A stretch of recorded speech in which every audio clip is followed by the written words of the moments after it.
എല്ലാവർക്കും Sumi's food and ബേക്സിലേക്ക് സ്വാഗതം. ഇത് കണ്ട, ഇതാണ് നമ്മൾ പറയുന്ന കൊടോരിക്ക, പീച്ചിങ്ങ എന്നും പറയും. അപ്പോൾ ഇത് നല്ല മെഴുക്കുവരട്ടി ഉണ്ടാക്കാൻ നല്ലതാട്ടോ. അപ്പോൾ ഇതിൻ്റെ പുറം ഭാഗമെല്ലാം ചെത്തി റെഡിയാക്കി കഴുകിയിട്ട് ചെറുതായി കട്ട് ചെയ്തെടുത്തിട്ടുണ്ട്. ഇനി നമുക്ക് അതിലേക്ക് 2 പച്ചമുളകും കൂടി കീറിയിട്ടിട്ടുണ്ട്. ഇനി എന്നാ വേണ്ടത് വെച്ചാൽ ഒരു ചീനച്ചട്ടി അടുപ്പത്ത് വെച്ച് എണ്ണ ചൂടാകുമ്പോൾ കടുക് ഇട്ട് പൊട്ടുമ്പം ഒരു 2-3 ചെറിയ ഉള്ളിയും കരിവേപ്പിലയും കൂടി ഒന്ന് വഴറ്റിയെടുക്കണം. ഇനി അതിലേക്ക് 1/4 ടീസ്പൂൺ മഞ്ഞൾപ്പൊടി, 1/2 ടീസ്പൂൺ മുളക് പൊടിയും കൂടി ഇട്ടിട്ട് ഒരു പച്ചമണം മാറുന്നവരെ ഇളക്കുക.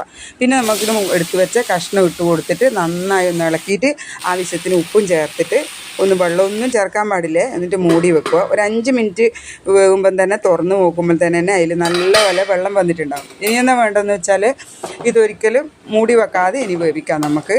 അതേപോലെ തന്നെ കുറച്ച് തീ കൂട്ടിയിടുകയും ചെയ്യണം. ഉണ്ടാവും ഒരു 5 മിനിറ്റും കൂടി എങ്ങനെ വെച്ച് കഴിഞ്ഞാൽ നമ്മുടെ മെഴുക്കുവരട്ടിയുടെ റെഡിയായി. അപ്പോൾ ഇതാ എല്ലാവരും ഉണ്ടാക്കി നോക്കണം. ഇഷ്ടപ്പെട്ടാൽ ലൈക്ക് ചെയ്യുക, ഷെയർ ചെയ്യുക.